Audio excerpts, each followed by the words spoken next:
Today I'd like to talk about the use of a micrometer as a grinding aid when you are grinding knives.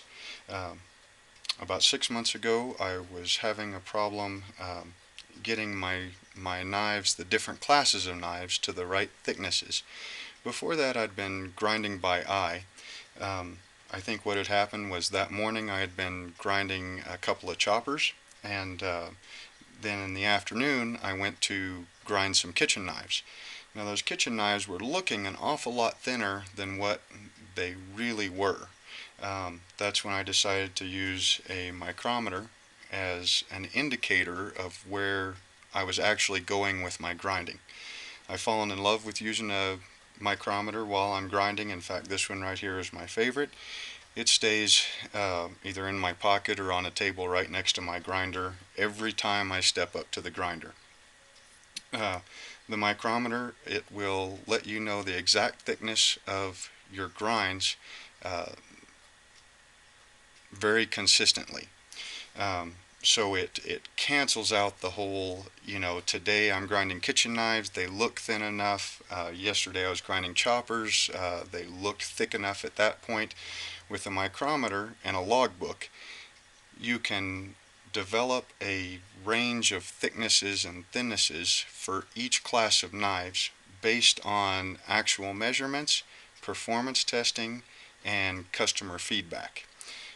So when you finish out, say, a hunting knife, and you get done with it and somebody asks you, say, why did you make that hunting knife that thick? You can say, well, based on my performance testing, um, this particular thickness with that steel, that heat treat, and that class of knife, that is the appropriate thickness for that class of knife.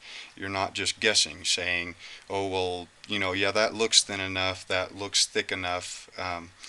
Grinding without a micrometer, as far as I'm concerned, is about like trying to heat treat a knife with no thermocouple in your kiln, or not using a magnet to judge your hardening temperature, or driving a car with no speedometer.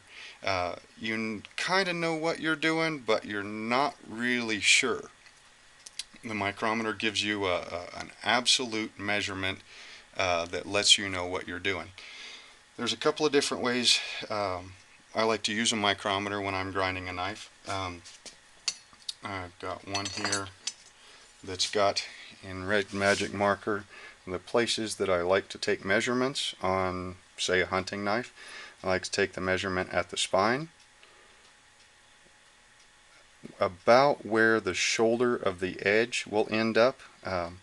After you sharpen this knife, you will see the scratches left by your sharpening stone. Where those scratches meet your main bevels, that's the shoulder, and that's where I like to take that measurement, and then a measurement approximately a 1/4 inch back from the edge. The reason I say 1/4 of an inch is because that's about the thickness of the ram on my micrometer. So I can take the micrometer and put just the edge of it even with the edge of the blade, and then that number will be the thickness of that blade 1/4 inch back. Between those three measurements, I get a really good idea about how well that knife is going to cut, how much abuse it can take, how easily it's going to pass through whatever it is you're cutting. So those are the three static measurements I like to take. While I'm actually grinding, I use the micrometer a little bit differently. Depending upon the class of knife that I'm making, whatever measurement that I'm shooting for, what I like to do is, this blade is ground to about 50 grit, and so what I'll do is I'll take my measurement that I want to grind to and then add 5/1000ths to it or so, and then set the micrometer to that, lock it in place to that measurement. Then what I'll do is I'll slip the edge in between the jaws of the micrometer and then just run the blade in between the jaws. Now I've used a red Sharpie to highlight where that scratch was. I did it earlier. And this tells me where I am that particular thickness. This helps to highlight over grinds, under grinds, where you are that thickness, where you're thicker, where you're thinner. So on this particular knife, you can tell that the jaws of the micrometer went higher on the blade in this portion than they did around the belly or the point. Now, I like to grind a lot of hunting knives like this. That way you get a thinner edge here for when you are cutting rope or whittling a stick or whatever, and then you have a little bit more meat up in the belly portion and a little bit more meat up in the point. If you didn't have a micrometer, you can tell this with your fingertips, using your fingertips as a micrometer, but I don't really like that as much. A lot of times I grind during the winter time. My hands are cold. I grind wet. And a lot of times you lose an awful lot of the feeling in your fingertips. The micrometer, it never lies, well, as long as you don't have grit in the jaws, it never lies, it never gets cold, it always gives you that consistent measurement. Another thing, so this right here, this is done on purpose. I wanted to grind it like this. Now, if you don't use the micrometer, it might end up like this on accident, and I have a real problem with that. If you grind a knife, you want that knife to come out the way you want it to be ground. You don't want anything to happen by accidents. Accidents are really tough to repeat, whereas planned grinding, you can repeat it over and over and over again, as long as you have your micrometer. Here's an example of a maker who made a knife and who obviously did not use a micrometer while he was grinding. I used the micrometer and made the scratch, and then I highlighted it with a pencil. I taped the handle off, and the mark is on the other side so that we don't pick on this guy very much. But you can see that that line is here, it goes way up, and then it comes back down, and then it runs off the point a 1/4 inch or maybe a little bit more below the point. Now, did he do that on purpose, or was it an accidental grind? Had he been using a micrometer, if he'd run his micrometer across that right quick, he would have known for certain right off the bat, hey, that's plain as day, did I mean to do that? Different types of micrometers. This, like I said, is my favorite one. Move the camera here. This is my favorite micrometer. I use that every single day. I picked this one. I don't know where I got this one, or I know I've had it for a long time, so I can't tell you where to get one like that. But this is one that I picked up from Inco on the internet a couple of weeks ago for 20 bucks. I made the mistake of getting that one in millimeters instead of inches. But still, it works really well, and like I said, it was only like $20. That's one that I believe was my grandfather's. Who knows when or where he got that one, or if you can get another one like it. And then I also like to use dial calipers. I believe this set, I probably picked it up from a reloading supply house. I know you can get them from Cabela's for $20 or $30. They do go down into thousandths of an inch. I don't know if you can see that or not, but they have a much longer range of motion. So what I like to use dial calipers for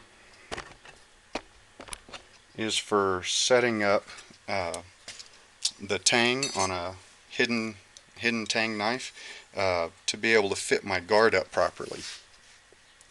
What I'll do there is where the guard is going to sit, run my dial caliper right up to that point and then leave it, and then pull the blade out from between. Now it should be tight right where you set it, and then it should almost immediately start dropping off and giving you a gap in between them. If you set it up like that, then when you cut your slot in your guard material, it'll have a nice, and you start cutting and fitting and filing and fitting, you'll have a nice smooth surface to bring that guard right up to make it fit exactly, and then, you know, press fit it that last little bit. So measure here and down, and then here and down, and you should have a nice smooth taper on all or on both of those measurements. Anyway, that's the basics for grinding with a micrometer. I like it because I can grind to a certain thickness or a thinness and know that I'm really close to that. On most days I can usually hold, oh, you know, 2 to 3 thousandths or so. I'm not going to tell you that, you know, hey, if I want a hunting knife that's at 10 thousandths at the shoulder of the edge, that I can hold it within a half a thousandths the entire length of the blade. I'm not a machine. I'm not that good at grinding, but you know, you can usually, with a little bit of practice, hold within 2 to 3 thousandths. The micrometer will show you your overgrinds, your undergrinds, and then you can base how thick or thin you grind a certain class of knife based on proven measurements, performance testing, your customer feedback, and the class of that knife, instead of basically just guessing, going by eye. Oh, one more thing is the logbook. When I make a knife, I take measurements on it, the date that it was made that corresponds to the pictures on my camera, and then that way if a person calls up and says, hey, you know, I had this knife and I did this with it and this kind of damage happened, then I can, you know, adjust the thickness of the grinds either for that particular customer, or if, you know, several customers say the same thing, then you can adjust it back and forth. You know, not everybody uses a knife the same way, but between your micrometer and your logbook and your performance testing and your customer feedback, the use of a micrometer really helps you dial in exactly where your grind should be, and it helps you know exactly where you are when you're grinding. Anyway, that's all for today. Hope you enjoy it.